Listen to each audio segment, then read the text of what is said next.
Hello everyone. So we are solving the back exercise of the chapter the D and F block elements, and today we will discuss question number 32.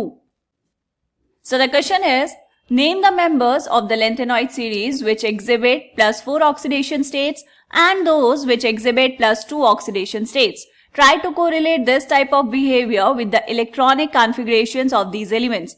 देखो बेटा, ऐसा question हम पहले भी कर चुके हैं. हमने बताया है कि लैंथेनॉइड सीरीज के वो कौन से एलिमेंट्स हैं जो +4 और +2 ऑक्सीडेशन स्टेट शो करते हैं.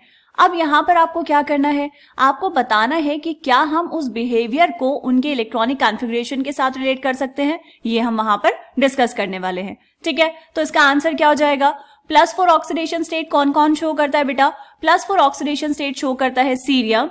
सीरियम +4 में एग्जिस्ट करता है, वेराज प्रासोडीमियम, नियोडीमियम, टर्बियम एंड डिस्प्रोसियम, ये जो 4 लास्ट वाले एलिमेंट्स हैं आपके पास, ये एग्जिस्ट करते हैं +4 ऑक्सीडेशन स्टेट में सिर्फ और सिर्फ ऑक्साइड्स में. और उन ऑक्साइड्स का फॉर्मूला क्या होता है बेटा, MO2 type oxides, right. +2 oxidation state की बात करें तो +2 ऑक्सीडेशन स्टेट कौन कौन शो करता है, यूरोपियम या टर्बियम, टर्बियम एंड समैरियम, ये शो करते हैं +2 ऑक्सीडेशन स्टेट.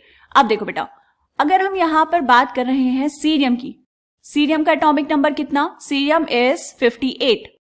तो इलेक्ट्रॉनिक कॉन्फ़िगरेशन कितनी हो जाएगी, ज़ेनॉन, ज़ेनॉन इज 54 एंड इसके बाद क्या होगा बेटा 4f1, 5d1 एंड 6s2.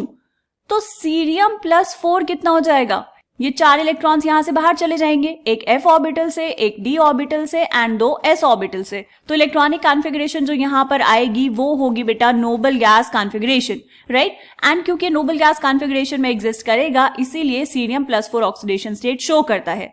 ठीक, तो हम यहां पर बता सकते हैं कि जो इतनी रेगुलरिटीज आ रही हैं ऑक्सीडेशन स्टेट में, वो है because of the extra stability of empty, half filled और fully filled F subshell. अगर आपका जो एफ सब शेल है वो एम्प्टी है, या फिर वो हाफ फिल्ड है, या फिर वो फुली फिल्ड है, मतलब अगर आपके पास है F0 या फिर F7 या फिर F14, तो ये जो 3 इलेक्ट्रॉनिक कॉन्फ़िगरेशन है बेटा, ये ज्यादा स्टेबल होंगी. और अगर ये ज्यादा स्टेबल होंगी तो आपको वहां पर नंबर ऑफ ऑक्सीडेशन स्टेट्स देखने को मिलेगा. ठीक है, सीरियम +4 समझ आया बेटा. ऐसे ही अगर हम बात करें यूरोपियम की, यहां पर आपने लिखा है कि जो यूरोपियम है ये शो करता है +2 ऑक्सीडेशन स्टेट. यूरोपियम का एटॉमिक नंबर कितना बेटा, 63. तो इसकी इलेक्ट्रॉनिक कॉन्फ़िगरेशन क्या होगी, ज़ेनॉन, और उसके बाद क्या हो जाएगा 4f7, 6s2. अब जब यहां से यूरोपियम जाएगा +2 में, तो इसकी इलेक्ट्रॉनिक कॉन्फ़िगरेशन क्या हो जाएगी, ज़ेनॉन एंड 4f7. तो यहां पर ये जो f ऑर्बिटल है ये है हाफ फिल्ड, और half filled f orbital stable होगा, इसीलिए यूरोपियम शो करता है +2 ऑक्सीडेशन स्टेट. तो हम यहां पर ऑक्सीडेशन स्टेट्स को रिलेट कर सकते हैं बेटा उनकी इलेक्ट्रॉनिक कॉन्फ़िगरेशन से. समझ आया. ऐसे ही अगर हम बात करें बेटा ये टर्बियम की, मतलब YB, इसका एटॉमिक नंबर कितना है, इसका नंबर है 70. इलेक्ट्रॉनिक कॉन्फ़िगरेशन क्या हो जाएगी, xenon and 4f14, 6s2.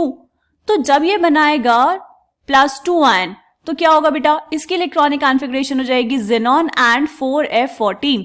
2 s orbital वाले इलेक्ट्रॉन्स बाहर चले गए. अब यहां पर ये जो f ऑर्बिटल है ये है फुली फिल्ड F14, तो इस वजह से ये ज्यादा स्टेबल है, और क्योंकि ये ज्यादा स्टेबल है तो ये टर्बियम शो कर रहा है +2 ऑक्सीडेशन स्टेट. इतनी बात समझ आ गई बेटा. एंड ऐसे ही जो समैरियम है वो भी यूरोपियम की तरह ही बिहेव करता है, +2 ऑक्सीडेशन स्टेट भी शो करेगा और +3 ऑक्सीडेशन स्टेट भी शो करेगा. लैंथेनॉइड्स की जो कॉमन ऑक्सीडेशन स्टेट है वो कौन सी है बेटा, वो है +3. उसके अलावा ये +2 ऑक्सीडेशन स्टेट शो करते हैं एंड +4 ऑक्सीडेशन स्टेट भी शो करते हैं because of extra stability of F0, F7 and F14 electronic configuration. Done. मिलते हैं नेक्स्ट क्वेश्चन में, तब तक के लिए बाय बाय.